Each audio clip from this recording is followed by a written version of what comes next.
Live city Darbhanga में आपका स्वागत है। दरभंगा के ललित नारायण मिथिला विश्वविद्यालय के हिंदी विभाग के प्रोफेसर डॉक्टर अखिलेश कुमार ने बीते कई दिनों से छात्र छात्राओं को अपनी ओर से कॉल करके यानी फोन करके उसके माता पिता को अभद्र शब्द और उसके बाद कई बार गाली भी दिया। इतना ही नहीं, अपनी ओर से उसने अपनी नंगी तस्वीर भी स्टूडेंट को यानी छात्रों को भेजा। इसको लेकर के कई दिनों से ललित नारायण मिथिला विश्वविद्यालय में आंदोलन चल रहा था, जिसके बाद कल अखिलेश कुमार ने छात्रों के बीच जाकर उनसे मिलकर माफी मांगा और अपनी की गई गलती का एहसास भी किया। अखिलेश कुमार रोते बिलखते भी नजर आ रहे हैं, जिसके बाद छात्रों ने आज एक प्रेस कॉन्फ्रेंस किया।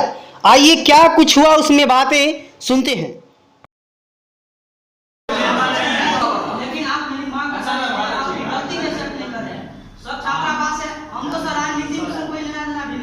आप कुछ बोले नहीं, आप यहाँ आए अभी तक तो पता नहीं इस तरह से जब नहीं कर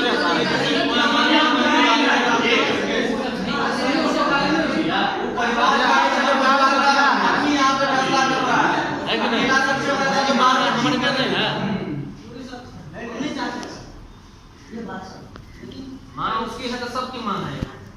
सर आप भाई है ना छोटा, इनकी नहीं समझा इसलिए मैंने यहाँ बोला क्या उसको गाली दिया। कोई जब तक सक्षम था तब तक कोई अपने मर जाता उस दिन तो कौन सा घर परिवार देखता? कौन देखता? कौन देखता? पढ़ लिख रहा है किसके लिए? 5 मिनट लेट होता। क्या मामला? कल अखिलेश कुमार ने प्रेस कॉन्फ्रेंस किया।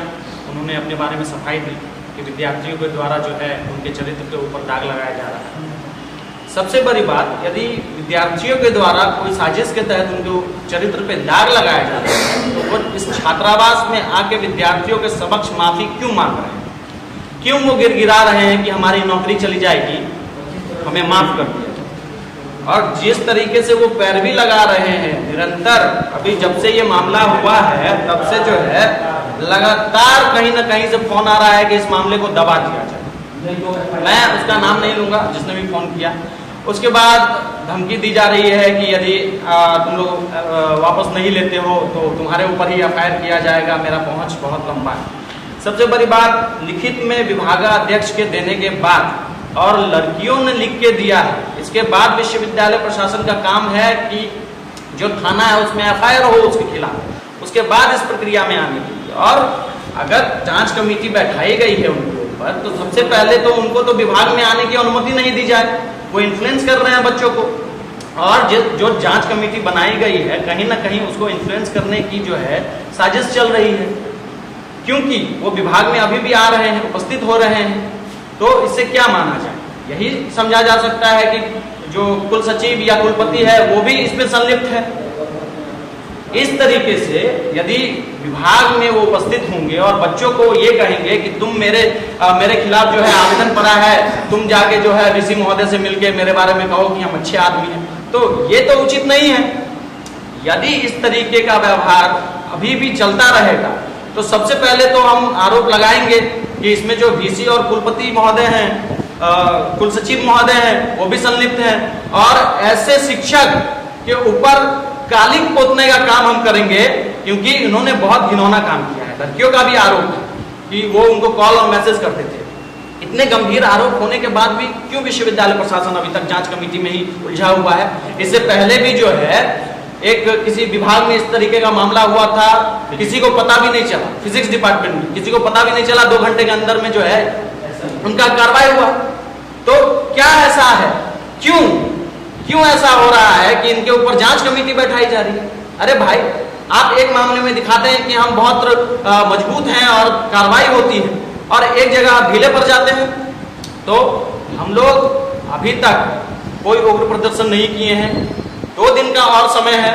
यदि विश्वविद्यालय की तरफ से उनके ऊपर कोई संज्ञान नहीं लिया गया तो 2 दिन के बाद संपूर्ण विश्वविद्यालय बंद रहेगा।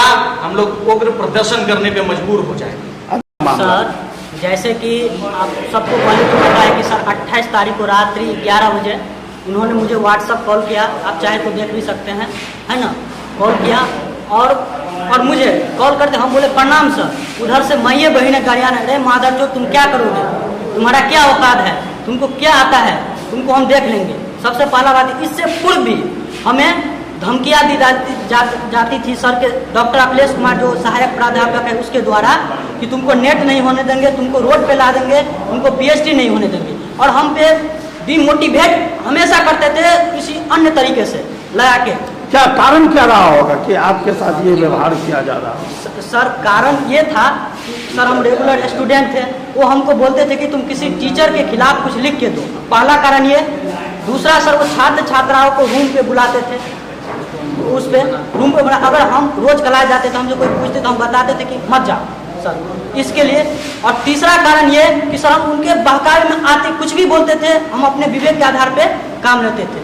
तीसरा कारण ये क्या बहकाने का काम वो किया? वो क्या बहकावे का काम ये कि सर उसका व्यक्तिगत जिनसे दुश्मनी रहता था, वो इसके खिलाफ विद्यार्थी को नोट के अति दे, क्योंकि सर ऐसा अभी विभाग में है कि बहुत सारे अब विद्यार्थी अपसेंट है, उसको इतना भी नहीं पता है कि कौन सहायक प्राध्यापक है, कौन एसोसिएट है, उनको अपने बस में करता है। और अन्य जो टीचर है या फिर जो उनका व्यक्तिगत रहता है उस पर एप्लीकेशन दिलवाता है स्टूडेंट से। तो क्या इसमें आप रुकावट बनते? जी सर बिल्कुल सर, उसमें हम रुकावट, वो जो बोलते थे हम नहीं किए। फिर वो रात्रि 11 बजे कॉल किया मुझे, भैया बहन, उस समय सर मैं इतना डिप्रेशन में चला गया कि मैं और मेरे प्रति सर व्यक्तिगत रूप पे छात्र छात्राओं को भड़काता था कि उसको रोड पे ला देंगे। ये इतना कुछ आरोप आप लगा रहे हैं। जी सर। तो ये आरोप का एविडेंस, अब उनका तो कहना है कि भैया आप तो लगा रहे हैं। बिल्कुल हर चीज का एविडेंस है। मैंने कुलपति महोदय का लड़की भी उन पे लगाया है, उनका लिखित और मौखिक दोनों तरीका से। और उससे पूर्व भी विभाग में भी उनको 5-6 बार विभागाध्यक्ष भी उसको समझाया। सभी सर, हम विभाग में सर हम नहीं चाहते थे बाहर जाए, विभाग में भी बैठ के उसको समझाया गया, लेकिन उन्होंने नहीं माना।